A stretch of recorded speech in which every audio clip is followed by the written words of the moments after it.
Mengenai wawasan dunia, setiap orang, saudara dan saya, punya wawasan dunia. Tidak ada satu orang pun di dunia ini yang tidak punya wawasan. Wawasan dunia itu berarti perspektif dia atau pandangan dia terhadap realitas, ya, realitas atau kenyataan. Entah tentang dirinya, entah tentang keluarganya, tentang masyarakat, tentang bangsa, tentang dunia ini, tentang alam, tumbuhan, binatang, tentang aktivitas-aktivitas yang dilakukan manusia, atau tentang harapan-harapan yang disampaikan, atau mengenai yang disembah dipercayanya. Jadi setiap orang punya wawasan. Wawasan dunia namanya, atau worldview, atau istilah yang dipakai oleh Immanuel Kant namanya Weltanschauung. Ya, banyak orang tidak memahaminya, tetapi sudah melakukannya. Apa yang membentuk wawasan dunia seseorang? Apa saja yang membentuk? Sehingga ketika ada peristiwa A, atau ada satu realitas yang ditangkap dengan indrawi, entah didengar, dilihat, dirasa, dan sebagainya, itu apa saja yang membentuknya, dan sejak kapan itu dibentuk? Kalau berbicara tentang apa saja yang membentuk wawasan dunia seseorang, sehingga dengan wawasan itu ia bersikap, bertindak, pertama, pengetahuan. Pengetahuan yang dimiliki oleh seseorang, baik pengetahuan prateoritis dan teoritis. Pengetahuan yang diperoleh hasil dari mendengar, melihat, mengikuti, bahkan meniru. Pengetahuan dari proses pembelajaran, baik di sekolah, di perguruan tinggi, atau di lembaga-lembaga pendidikan lain. Jadi yang pertama yang membentuk wawasan dunia seseorang itu pengetahuan. Makin luas pengetahuannya, makin bervariasi pengetahuannya, makin lengkap pengetahuannya, maka makin kuat, makin teratur wawasan dunianya. Makin fleksibel, dinamis pemahamannya tentang peristiwa atau tentang hal-hal yang berkaitan dengan peristiwa atau realitas. Hal yang kedua yang membentuk wawasan dunia seseorang itu adalah pengalaman. Pengalaman bersama dengan keluarga, bersama dengan teman, bersama dengan komunitasnya, pengalaman bersama dengan masyarakat di sekitar di mana ia hidup, pengalaman yang berkaitan dengan kerja, dengan sekolah, dengan kuliah, pengalaman berkaitan dengan seseorang, itu secara langsung dan tidak langsung membentuk wawasan dunia seseorang. Jadi ada pengalaman-pengalaman yang indah, yang baik, yang memberi kesan yang positif, tapi juga ada pengalaman-pengalaman yang pahit, yang menyakitkan, yang menakutkan, dan yang mengerikan. Nah, pengalaman-pengalaman itu bercampur, ada di dalam pikiran, ada di dalam hati manusia, dan itulah yang membentuk yang namanya wawasan dunia seseorang. Yang ketiga adalah intuisi atau kepekaan. Kepekaan akan hal-hal sosial, kepekaan akan keberadaan yang lebih tinggi, yang lebih berkuasa, yang lebih berdaulat, yang lebih hebat gitu, sehingga menimbulkan suatu kekaguman. Misalnya kepekaan akan yang ilahi. Dia kagum akan karya ciptaan yang ada. Dia kagum akan seluruh fenomena yang ada, realitas yang ada. Itu menjadi pembentukan dari kerangka berpikirnya untuk wawasan dunia. Dan seluruh pengetahuan, pengalaman, dan intuisi atau cara hidup mereka, tiap-tiap orang itu membentuk lebih kristal lagi, lebih kepada intinya, yaitu keyakinan atau religiusitas. Jadi saudara dan saya akan memiliki keyakinan tertentu, entah sadar atau tidak, menjadi pengikut atau penerima atau kritis terhadap apa yang diyakini, tapi saudara dan saya memiliki suatu keyakinan. Entah yakin ada Tuhan atau tidak ada Tuhan, entah yakin Tuhan yang berdasarkan pada pengertian ajaran agama tertentu, kepercayaan tertentu, dan sebagainya, pasti di dalam diri ada satu keyakinan. Dan ini semua orang, entah secara individu, entah secara kelompok, entah secara komunitas, atau etnis, atau bangsa, akan terbentuk ya kesamaan keyakinan, saling mengisi, saling mengasah, saling memperlengkapi. Inilah yang mendorong seseorang atau sekelompok orang menjadi sebuah sistem keyakinan bersama. Ada yang menyebutnya agama, ada yang menyebutnya religi, ada yang menyebutnya kepercayaan. Yang pasti ada sistem keagamaan, keyakinan, kepercayaan. Dan di dalamnya tadi saya sudah katakan bahwa ada pengetahuan, ada pengalaman, ada intuisi, menyatu ada di dalam pikiran. Dan itulah yang membentuk, memperlengkapi setiap orang sehingga mempunyai yang disebut dengan wawasan dunia. Nah, itu yang perlu kita perhatikan. Lalu apa saja bagiannya? Bagian dari wawasan dunia. Jadi kalau kita bicara tentang wawasan dunia, ada elemen-elemen yang perlu diperhatikan, yang bisa kita bagi dalam kategori yang penting. Apa saja sih elemen-elemen wawasan dunia? Ada yang disebut dengan metafisis, epistemologis, dan aksiologis. Jadi ada 3 elemen yang paling mendasar mengenai wawasan dunia. Jadi wawasan dunia kalau kita bagi-bagi, ternyata kita bisa mengetahui ini bagian metafisis, ini bagian epistemologis, ini bagian yang disebut aksiologis. Metafisis, maka kalau kita bicara metafisis, di dalamnya ada beberapa bagian penting tentang realitas. Jadi apa adanya, seperti itu. Nah, dibagi nih, ada realitas tentang keberadaan yang ilahi, yang orang agama menyebutnya Allah, atau Tuhan, atau God, dan sebagainya. Ini realitas yang dipercaya diterima, dipercaya diagungkan. Ini metafisis, bagian yang pertama. Maka dalam konteks metafisis ini ada yang menyebutnya sebagai teologi, atau pengenalan akan yang disembah, yang diakui. Ini metafisis. Metafisis yang kedua adalah berbicara tentang manusia, saya dan saudara. Realitasnya keadaan manusia. Dari mulai zaman Adam sampai akhir zaman, dimulai dari zaman prasejarah, zaman sejarah, maupun zaman modern, postmodern, sampai zaman postmodern. Kalau kita melihat dari sejarah pemikiran, sejarah peradaban. Tetapi kalau kita melihat dari perkembangan manusia, maka kita bisa melihat manusia mulai dari satu pasang menjadi miliaran orang. Dari mulai satu bangsa menjadi ribuan bangsa. Mulai dari satu tempat kepada beribu tempat di seluruh dunia. Ada yang ditinggali tempat-tempat itu dalam bentuk kondisi sebagai pulau, atau di kota, atau di desa, dusun, pedalaman. Yang pasti manusia. Tiap manusia punya kenyataan hidup yang beraneka ragam. Itu yang disebut sebagai metafisis realitas kenyataan manusia. Yang ketiga adalah alam, lingkungan, tempat di mana manusia ada, tempat di mana manusia berinteraksi, berkomunikasi, menghasilkan peradaban, menghasilkan budaya, kebiasaan hidup, gaya hidup. Maka manusia berinteraksi di sana, dapat menggali, temukan sumber daya alam, lalu mengoptimalkan pengetahuannya untuk menghasilkan teknologi. Dari teknologi tradisional, maupun teknologi modern, sampai digital, sampai AI sekarang, dan sebagainya. Jadi luar biasa keragaman kalau kita melihat metafisis kenyataannya manusia. Dan yang kita lihat terakhir adalah realitas daripada alam. Dari mulai materi, padat, gas, cair, yang bisa kita manfaatkan. Ada yang kita langsung manfaatkan, seperti udara, seperti realitas adanya zat-zat di udara dan sebagainya, air, api, dan sebagainya. Itu materi. Jadi padat, gas, cair, beragam. Bisa kombinasi, bisa berdiri sendiri-sendiri, tetapi di dalamnya ada unsur-unsur kimia, ada unsur-unsur fisika, dan sebagainya. Ada hukum alam di dalam materi-materi itu. Yang satu sama lain saling mengikat, saling berinteraksi pada hukumnya sendiri. Ini adalah tentang keadaan realitas dari alam. Ada tumbuhan, dari yang mikro maupun yang makro. Yang kecil sekali mesti menggunakan pembesar yang mungkin ribuan kali baru bisa tahu ada makhluk itu, tumbuhan itu, atau binatang, dan realitas itu ada. Ada makhluk yang tidak kelihatan, yang disebut malaikat bagi orang beragama, ada yang disebut Tuhan bagi orang yang percaya, ada yang disebut juga roh-roh gitu, dan sebagainya. Nah, itu realitas di lingkungan kita, kehidupan kita. Jadi itu bicara metafisis. Jadi dari metafisis ini, karena manusia, saudara dan saya punya akal budi, punya hati nurani, punya panca indera, punya kekuatan fisik, dan hidup di zamannya, maka dengan mengoptimalkan semua fungsi itu, baik fungsi rasio, fungsi hati nurani, fungsi akal panca indera, fungsi kekuatan fisik, itu akhirnya manusia mencari, menemukan, mendapatkan sesuatu. Misalnya dia menyelidiki tentang dirinya, menyelidiki tentang tumbuhan, binatang, bahkan menyelidiki realitas adanya Allah. Manusia punya kemampuan itu, kapasitas itu. Nah, ini yang disebut dengan epistemologi, mencari, menemukan, merumuskan kebenaran.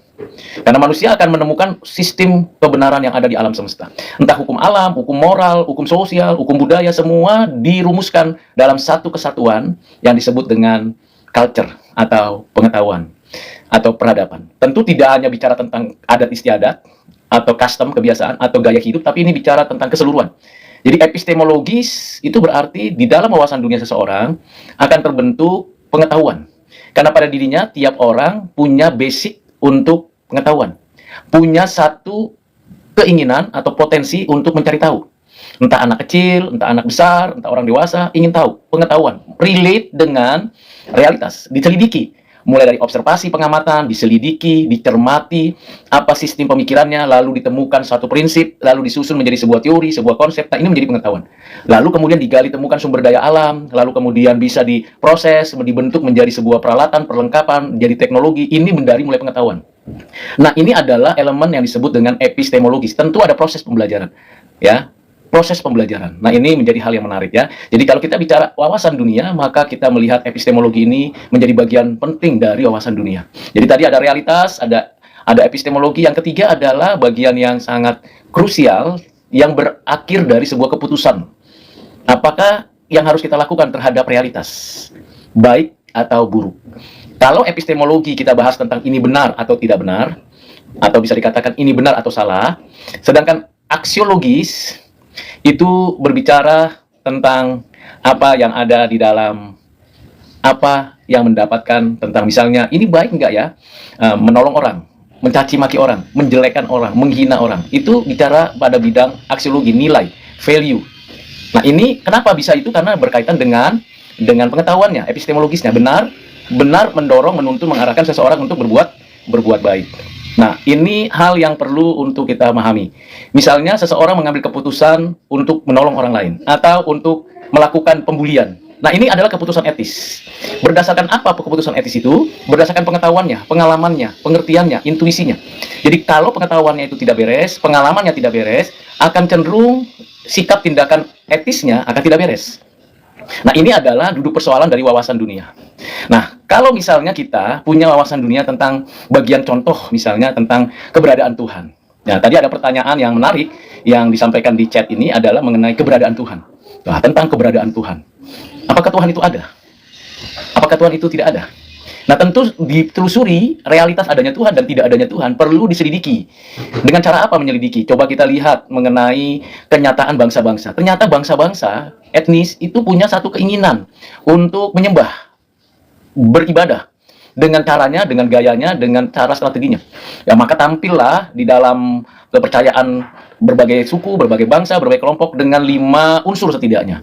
Ada yang memimpin, ada yang menjadi panduannya, entah buku, entah cerita, entah semacam nasihat, ada umat yang mengikuti, ada tata cara yang ritual-ritualnya, dan ada orang-orang yang menjadi pemimpinnya.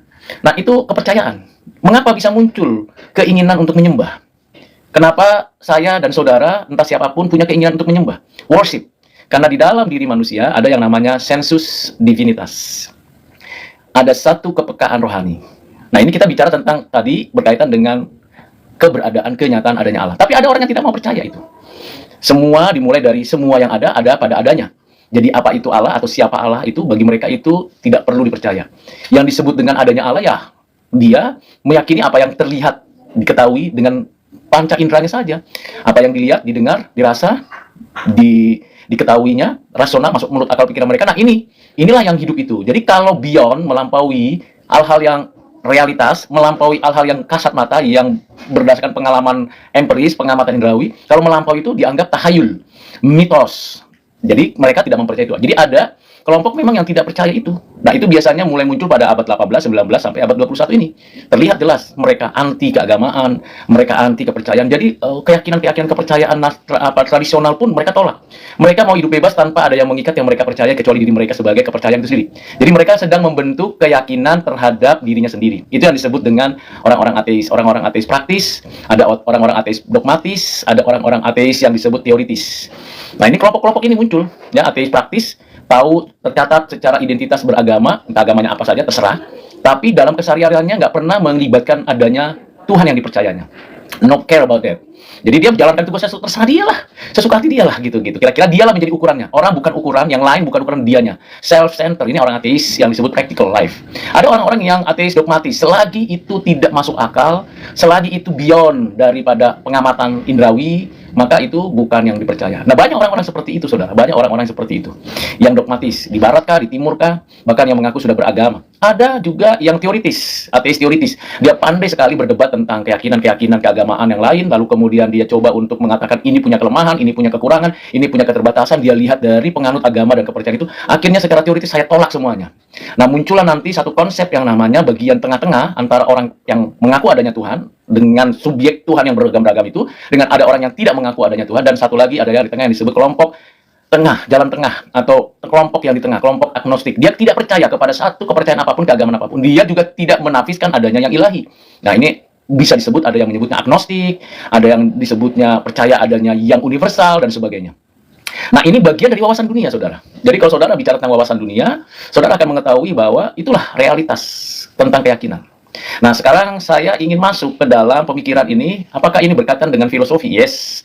Memang wawasan dunia itu mengakar dari sebuah kajian filosofis yang dimulai dengan kata Weltanschauung dari Immanuel Kant. Tetapi kita mau telusuri lebih dalam bahwa memang tiap orang punya wawasan dunia. Dan itu tidak bisa dipungkiri. Misalnya saja, akhir-akhir ini kita menerima banyak informasi mengenai hasil pemilu, hak angket, hak inflasi, dan sebagainya. Itu realitas, itu peristiwa, itu cerita. Lalu apa sikap kita?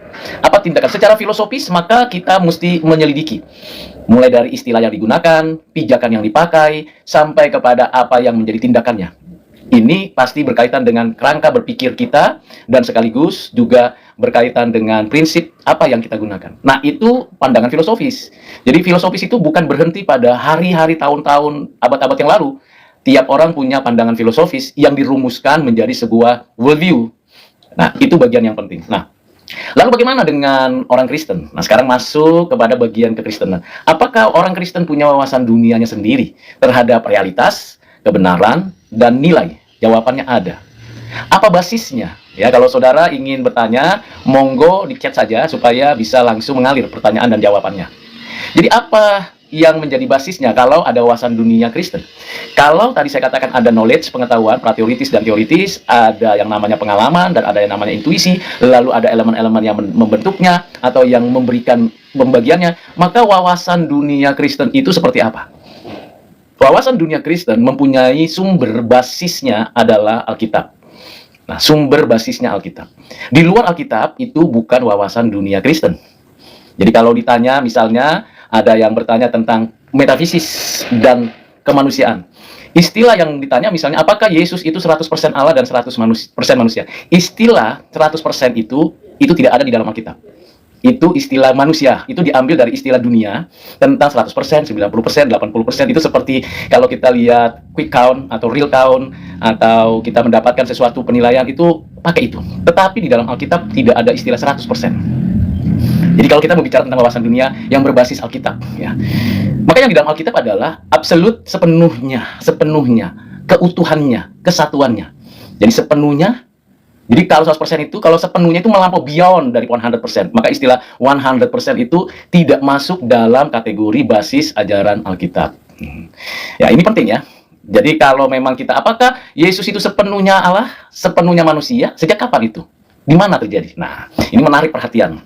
Jadi kalau kita masuk ke dalam metafisis tadi, kalau saudara mengikuti apa yang sudah saya jelaskan bertahap, maka saudara akan mengetahui bahwa dalam pengenalan akan Allah di dalam Alkitab, kalau kita baca Alkitab, maka kita bisa melihat progresivitas penyataan Allah melalui firman.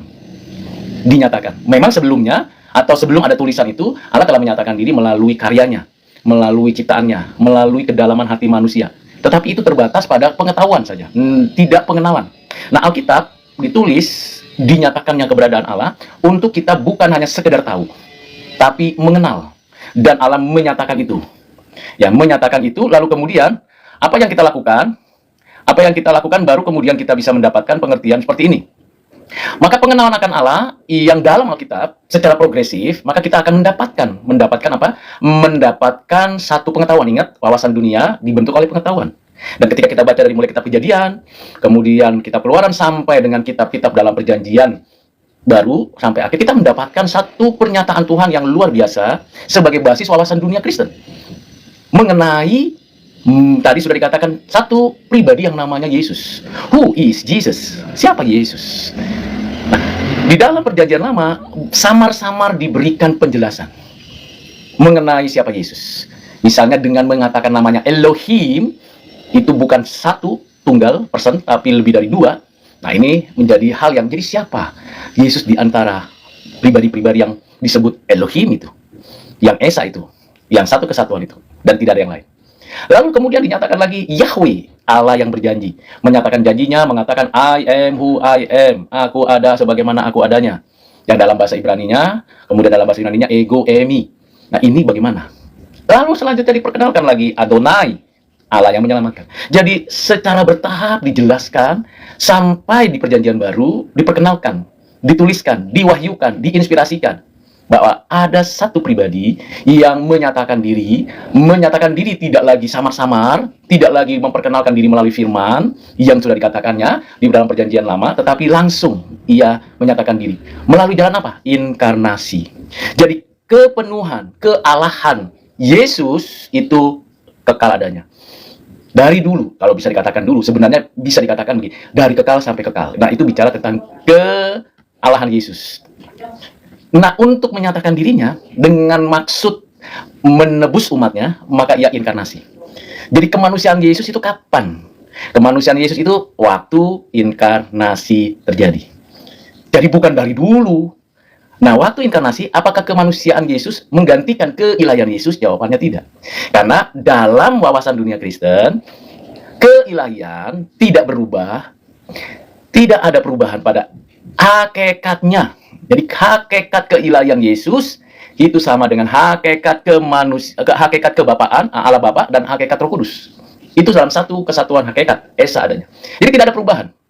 Saat yang sama, karena anugerah dan pertolongan dan penyertaan Tuhan, saat yang sama, hakikat itu, keilahian itu, yang person itu, inkarnasi. Siapa yang inkarnasi?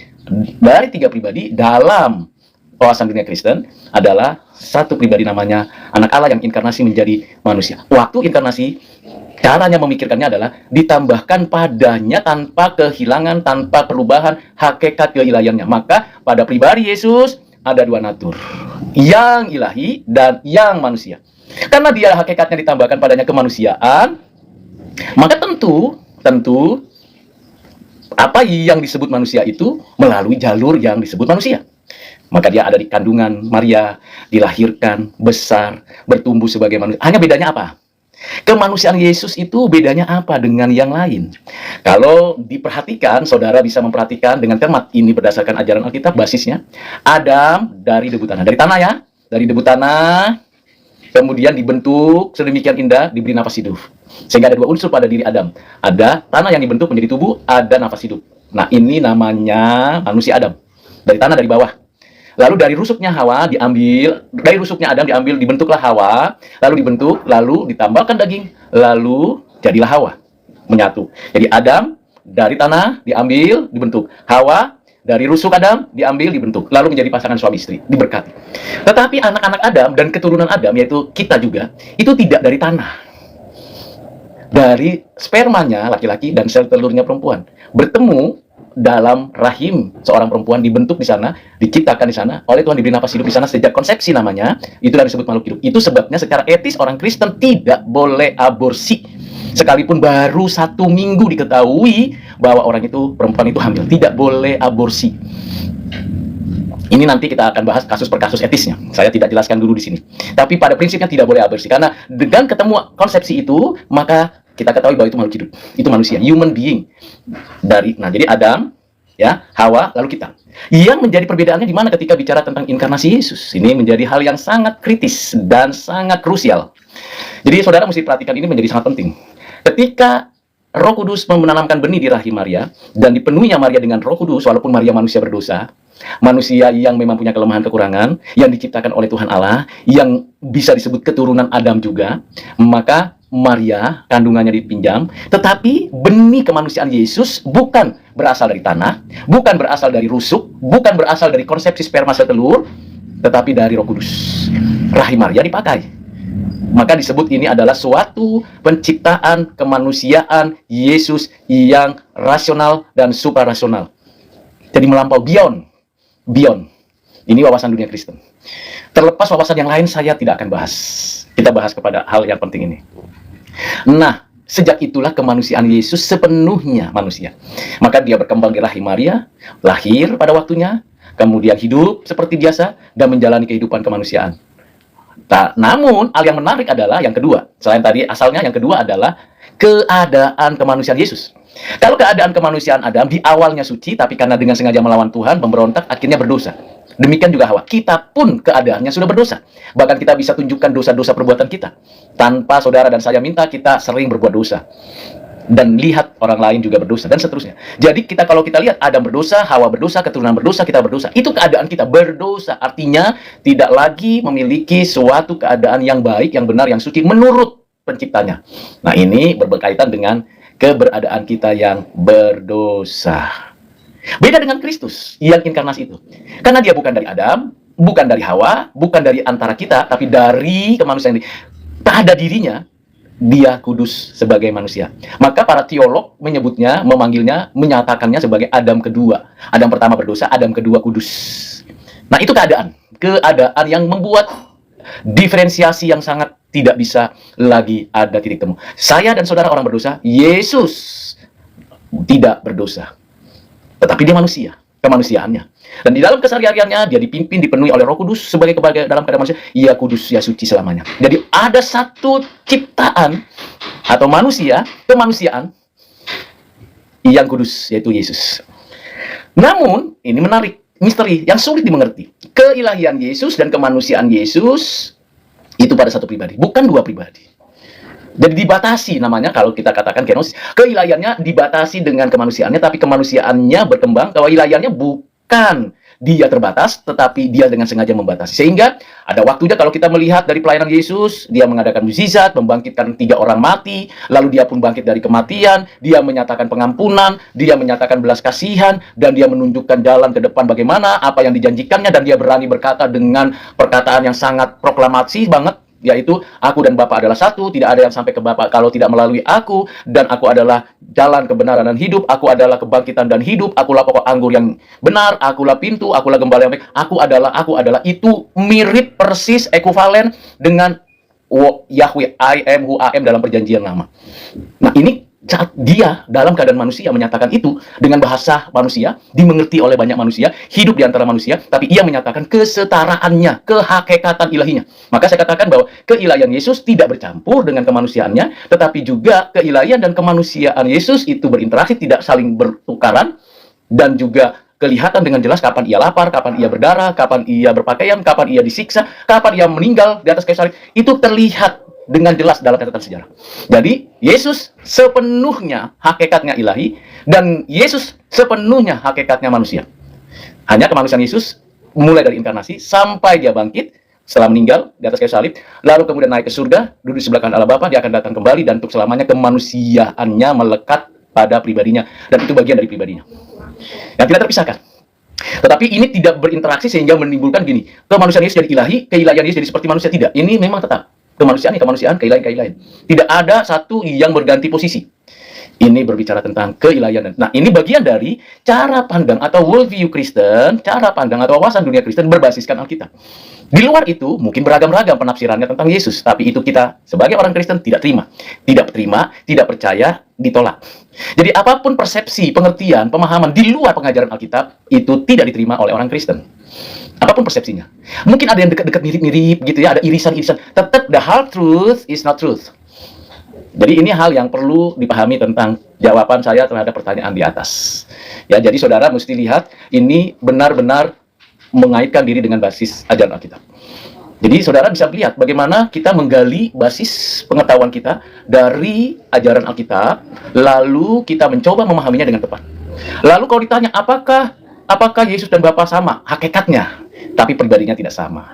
Kalau sama pribadinya berarti itu ada juga bidat ya. Bidat kalau dalam kekristenan menyamanyamakan Bapa itu waktu di surga, lalu waktu dia turun jadi anak, lalu kemudian dia naik lagi menjadi Roh Kudus turun lagi. Itu namanya ajaran yang disebut modalisme. Ada juga macam-macam ya, macam-macam. Jadi Yesus itu adalah Bapa. Maka ada orang yang mengatakan, entah dia Kristen apa tidak, saya sanksi kekristenannya. Kalau dia mengatakan Yesus adalah Bapa, jelas itu bukan wawasan dunia Kristen. Karena wawasan dunia Kristen jelas-jelas ajarannya dari Alkitab. Aku dan Bapa adalah satu. Aku dan Bapa adalah satu. Berarti aku dan Bapa. Lihat, aku dan Bapa. Bahkan kalau kita baca Injil Yohanes pasal 1, pasal 14, 15, 16, ada perbedaan. Bahkan di dalam awal mulanya, Elohim itu menunjukkan bukan satu pribadi. Jadi kalau ada orang yang mengatakan Bapa itu dan Anak dan Roh Kudus itu sama, hakikatnya, nah orang banyak yang salah memahami tentang pemikiran Origen ya tentu ya. Bacanya the second source ya, bacalah buku Origen yang first source-nya, tulisan di atas terjemahannya bolehlah ya, kita baca, kita akan tahu maksudnya apa. Origen sendiri belum mengambil satu keputusan, tetapi karena ada jendela ya, ada celah gitu, lalu itu ya Arius ya mencoba untuk menafsir dan yang lain-lain sampai sekarang. Saudara mesti back to Bible. What the Bible said about that? Apa yang Alkitab katakan tentang Yesus, tentang Roh Kudus? Ada lagi yang bisa mengatakan. Bagaimana kita mengatakan tentang Roh Yesus? Ya, Yesus memang roh adanya. Karena dia adalah hakikatnya, keilahiannya itu memang roh.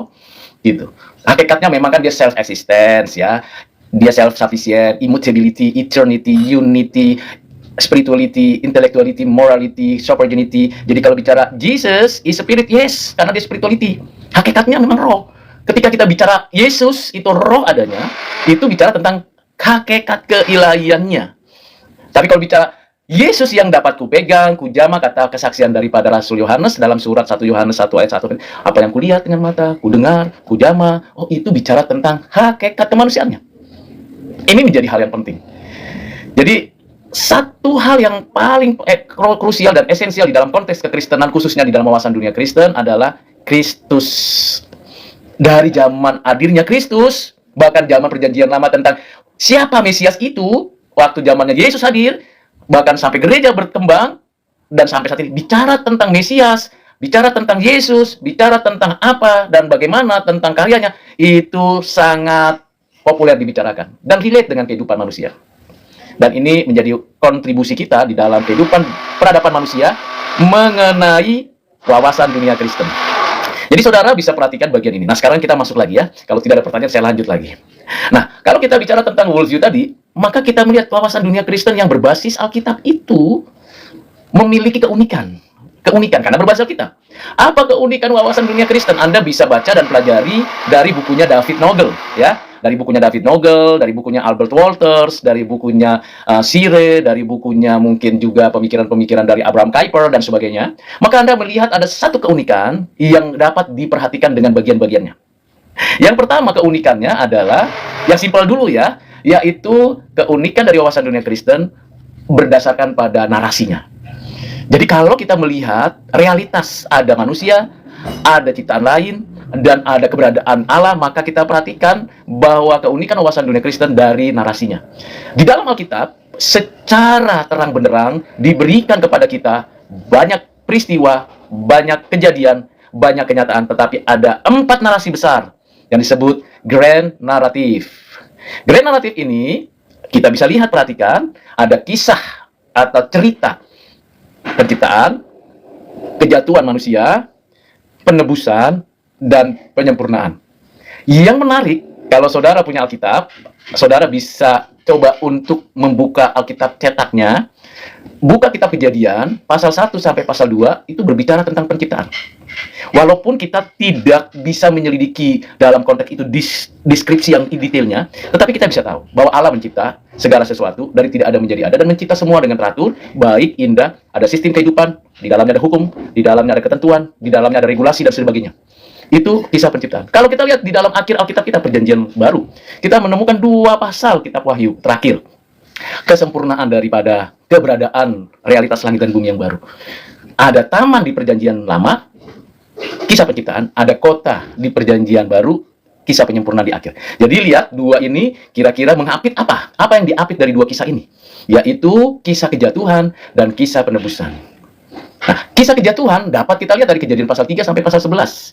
Walaupun kita tahu manusia terus berbuat dosa, saudara dan saya berdosa, dan seterusnya. Kisah kejatuhan ini memang dimulai dari Taman Eden, dimulai dari Adam yang melawan Tuhan dengan sengaja, lalu terus berlanjut sampai sekarang, tetapi ada tahapan-tahapan yang terjadi sampai Adam dan Hawa dikeluarkan dari taman, dibuang, lalu kemudian mereka mengalami kesulitan dalam bekerja, padahal bekerja itu ibadah, mengalami kesulitan dalam mempunyai anak dan keturunan, seterusnya dan seterusnya. Dalam hal ini, itu kenyataan sampai manusia terus berdosa until now. Jadi tidak ada manusia yang tidak berdosa. Saudara dan saya orang berdosa. Sadari dan pahami itu. Ya, itu dalam Alkitab. Jelas sekali. Jadi kalau saudara bilang, aku orang suci, itu berarti Anda sudah membohongi diri sendiri. Saya dengan sadar menyadari bahwa saya orang berdosa. Acap kali saya tanpa saya mau pun, saya bisa berdosa. Kata-kata kasar, pertindakan yang sangat represif, begitu sampai tindakan yang sangat luar biasa, itu bisa saja Tuhan tidak senang, dan itu berdosa. Tidak melibatkan Tuhan di dalam kehidupan kita, tidak mendahului Tuhan, itu orang berdosa. Saudara dan saya, orang berdosa. Tetapi ada kisah yang besar sekali diceritakan di dalam Alkitab. Kisah yang besar sekali, panjang lebar diceritakan oleh Tuhan. God's story in my Bible. Namanya kisah penebusan. Mulai dari Abraham dipanggil, jadi satu komunitas dibentuk, Ishak, Yakub, kemudian Israel, kemudian bangsa-bangsa lain, sampai covenant demi covenant diberikan, sampai hadirnya Yesus yang tadi saya sudah jawab pertanyaan teman-teman yang sebelumnya, dan itu kisah penebusan. Puncaknya bukan di Abraham, bukan di Israel, bukan di nabi-nabi, tapi Kristus yang inkarnasi. Inilah, jadi dari Abraham itu mengarah kepada Yesus, kita mengarah kepada karya Yesus yang sudah dilakukan. Jadi ini kisah penebusan. Banyak sekali di situ peristiwa pembelajaran kalau Anda dan saya lebih berminat membaca perlahan, tapi bertahap, dan gali temukan prinsip pengertian tentang bagaimana Tuhan dengan cinta, kasih, dan anugerahnya membawa seorang demi seorang yang berdosa kembali kepadanya. Itu kisah penebusan. Itu juga berlaku bagi saudara dan saya secara individu. Bagaimana saya yang berdosa ini ditarik dari gelap, masuk ke dalam terang yang ajaib, menerima penebusan yang dianugerahkan Allah Bapa, yang dikerjakan oleh Kristus, yang diterapkan oleh Roh Kudus di dalam hati, sehingga saya disebut sebagai orang yang ditebus. Kisah penebusan terus berlangsung sampai nanti Tuhan datang kembali. Nah, ini adalah cara pandang Kristen dari Alkitab, keunikan yang pertama. Keunikan yang kedua, ini semakin lebih kepada mengarah kepada keberadaan kita manusia. Di dalam Alkitab, kita mengetahui konstruksi kita, baik secara individu, secara keluarga, secara etnis, secara bangsa, dan tentu di bagian-bagian itu ada pekerjaan dan aktivitas. Ini namanya konstruksi individu, konstruksi family, konstruksi komunitas, konstruksi bangsa, konstruksi dunia as a human being. Jadi ada satu bagian penting yang Herman Dooyeweerd mengatakan ada 15 aspek hukum di dalam kosmologis manusia, berkaitan dengan kapasitas yang diberikan Tuhan kepada kita, berkaitan dengan cara pandang kita akan dunia ini. Itu namanya kosmos. Jadi kalau kita bicara tentang diri, maka ada mulai dari hal-hal yang bersifat basic sekali, matematika, fisika, spasial, sampai kepada hal-hal yang bersifat sosial, kemudian peradaban, sampai yang iman. Jadi ada 15 aspek. Silakan Anda membaca buku dari Herman Dooyeweerd, seorang teolog Belanda yang menjelaskan tentang bagaimana cara pandang Kristen dari Alkitab yang diformulasikan. Ternyata manusia itu kompleks. Kompleks sekali. Manusia tidak hanya bicara tentang ini tubuh dan hubungan sosial, hubungan dengan Allah. Manusia juga punya konstruksi, yaitu hubungan dengan Tuhan, hubungan dengan segala hal. Nah, ini ada dalam Alkitab. Jadi, as a human being, kita harus mengerti tubuh. Tubuh ini, yang fisik ini, indera yang Tuhan berikan, lalu kekuatan yang Tuhan berikan, itu harus kita sadari untuk kita gunakan untuk mengelola bumi dengan baik, mengandungkan kepadanya satu kekuatan untuk kita bekerja sama, untuk mengelola bumi dan hidup sejahtera. Jadi ini 15 aspek ini penting kalau dikolaborasi dalam diri kita, lalu kita bisa menggali temukan potensi-potensi itu, membuat kita menjadi orang-orang yang bermanfaat bagi sesama. Ini berbicara tentang keunikan yang kedua. Tentang tadi, narasi, lalu keunikan ketiga adalah Kristus sentris. Bahwa di dalam Alkitab seluruh rangkaian cerita, mulai dari penciptaan sampai penyempurnaan, kondisi keadaan manusia berdosa sampai penebusan, semuanya itu sentralitasnya menurut James Orr. Silakan baca tentang The Beginning of the Worldview dari James Orr, lalu silakan Anda memperhatikan itu bahwa Kristus sentris. Allah menciptakan segala sesuatu dari tidak ada menjadi ada, memeliharanya, menopangnya, dan menebusnya melalui Yesus Kristus, anak yang tunggal. Sang mediator, sang Mesias, sang pengantara, the only one. Nah, ini berkaitan dengan kehidupan kita. Kristus menjadi yang terutama. Mempertuhankan Kristus itu bukan berarti saya yang menentukan bahwa Yesus itu Tuhan. Tidak. Karena Ia menyatakan diri adalah Tuhan, maka saya relate dengan Tuhan dan mengatakan, You are my Lord. You are my Lord itu mengatakan bahwa memang Dia adanya Tuhan, lalu saya membangun relasi dengan Dia. Oleh karena anugerah Tuhan, pertolongan Roh Kudus, maka saya dengan iman meyakini bahwa Dia adalah Tuhanku, Juru Selamatku, penebusku. Kristus sentris itu bukan dimulai dari saya, as a human being, sinful man, tapi dimulai dari Allah yang beranugerah, Kristus, Ia menjadi pusat segala hal yang berkaitan dengan hidup kita. Dalam Kristus dan melalui Kristuslah kita mengenal Allah, kita berelasi dengan Allah, kita menyebutnya dengan Bapa. Dalam dan melalui Kristuslah kita mengetahui karya pekerjaan Roh Kudus yang dinyatakan kepada kita. Jadi ini adalah saling menyatakan diri dalam diri kita sehingga kita mendapatkan pengenalan akan Kristus. Sehingga Kristus sentris, saya kemanapun harus merujuk kepada my Lord, my Savior, my Redeemer, Jesus. Tapi Yesus ingat, Yesus adalah person, the second person, pribadi kedua dari Allah, yang hakikatnya adalah Esa. Ini hal yang ketiga. Hal yang keempat adalah bicara tentang kedaulatan Allah. Dalam segala aspek, Allah berdaulat. Ini dipopulerkan, dijelaskan oleh Abraham Kuyper. Jadi dia tidak detail menjelaskannya, tetapi ia memberikan rumusan penting untuk menjadi kerangka pemikiran bahwa kita punya wawasan dunia itu berkaitan dengan kedaulatan. Allah berdaulat. Berdaulat dalam segala sesuatu. Berdaulat atas alam semesta, berdaulat atas bumi ini, berdaulat atas umat manusia, berdaulat atas orang percaya, berdaulat atas diri saya, bahkan berdaulat atas seluruh sistem pada tubuh saya, seluruh sistem kehidupan, seluruh keberadaan, termasuk pada pemerintahan yang lalim pun Allah berdaulat, termasuk pada pemerintahan yang culas dan membohongi rakyat pun Allah berdaulat. Artinya tidak ada yang kebetulan di hadapan Allah. Ini konstruksi wawasan dunia Kristen, keunikan yang keempat. Silakan saudara bisa menemukan lagi keunikan yang lain, yang setidaknya saya memperkenalkan 4 keunikan wawasan dunia Kristen. Nah, bagaimana semua keunikan itu diterapkan di dalam kehidupan kita, relate dengan kehidupan kita. Misalnya mulai dari keunikan yang pertama, narasi. Saya ciptaan sudah berdosa, saya sangat butuh penebusan, Kristus menyediakan, dan saya diberikan anugerah, bisa percaya, lalu dikaruniakan iman sebagai instrumen percaya, lalu saya menikmati penebusan, dan saya berjuang untuk sampai kepada penyempurnaan, di akhirnya nanti saya diterima, sungguh bersukacita. Dan mulai hari di mana saya dilahirbarukan oleh Roh Kudus, lalu kemudian menjalani hidup dengan mungkin penuh dengan pergumulan, dan saya menantikan hari depan yang baik di kota Yerusalem yang turun dari surga. Itu dalam kisah penciptaan, kejatuhan, penebusan, penyempurnaan. Nah, itu relate dengan saya. Lalu yang kedua, bagaimana saya menjelaskan tentang konsep kemanusiaan saya. Maka saya bukan hanya bicara tentang iman saja yang paling penting, tapi saya juga bicara tentang masalah sosial. Maka saya kadang-kadang berargumentasi, relate dengan kehidupan sekarang sebagai bangsa, sebagai warga negara, saya konfrontasi dengan pemikiran-pemikiran yang keliru, bahkan dengan para ahli politik, orang-orang politik, saya berkonfrontasi, berbagian untuk mengatakan bahwa yang ini salah di dalam dunia politik kita misalnya. Karena saya sebagai makhluk sosial, saya sebagai makhluk politik, saya sebagai makhluk budaya, maka saya harus berjuang memperkenalkan kebenaran. Sehingga saya kadang-kadang membuat status di TS di sini, tentu status saya sangat kritis tentang hal-hal yang berkaitan dengan perpolitikan, sosial, ekonomi, misalnya tentang beras sekarang. Saya mengkritisi sistem pembagian distribusi beras yang dilakukan oleh pemerintah. Saya menyuarakan supaya pemerintah bertobat. Jangan hanya sekedar memenuhi APBN dan sebagainya. Periksa turun ke bawah, lalu perhatikan rakyat yang susah mendapatkan beras. Harga beras sekarang 15.000 per kilo, itu paling rendah, ada sampai 20.000. Sehingga 5 kilo itu 90.000. Bahkan ada yang tidak dapat itu. Bagaimana ini? Bagaimana pemerintah? Bertobatlah engkau pemerintah. Nah, itu cara saya untuk menjelaskan bagaimana saya sebagai orang yang percaya kepada Kristus, memiliki wawasan dunia dengan kosmologis pengertian norma hukum yang benar, maka saya mengkritisi. Termasuk adat, termasuk kehidupan saya kritisi. Sehingga kita berjuang bersama di situ. Tapi saya tidak mau masuk ke dalam narasi kejatuhan dengan berbuat dosa. Boleh protes, boleh melakukan pernyataan-pernyataan kritis terhadap pemerintah, terhadap aparat, terhadap siapapun, tapi jangan berbuat dosa. Bagaimana caranya? Ya jangan merusaklah. Ya kalau mau protes, jangan merusak fasilitas negara yang itu milik semua orang. Ya saya sangat tidak setuju. Ya demonstrasi-demonstrasi yang merusak fasilitas negara, fasilitas daripada pemerintah. Karena itu milik negara, bukan milikmu, hai para demonstran. Demonstran bertobatlah kamu. Kenapa? Karena kamu merusak tatanan yang sudah ada. Jalan ditutup, ban dibakar, itu merusak tatanan sosial. Kalau mau demo saja. Dalam bidang hukum, harus belajar hukum yang baik. Maka saya belajar KUHP, saya pelajari KUHP yang terbaru, Undang-Undang Dasar, dan seterusnya. Kalau memang salah, ajukan dan berjuang untuk itu. Jangan merusak. Dengan memprovokasi, menjelek-jelekan orang, meremehkan orang, melecehkan orang, buktikan dan sama-sama berdoa. Kalau memang masih mentok, bersama-sama manusia di bumi Indonesia ini, berlutut minta belas kasihan Tuhan dan minta keadilan Tuhan, biar murka Tuhan turun dari langit atas orang-orang jahat yang tidak adil.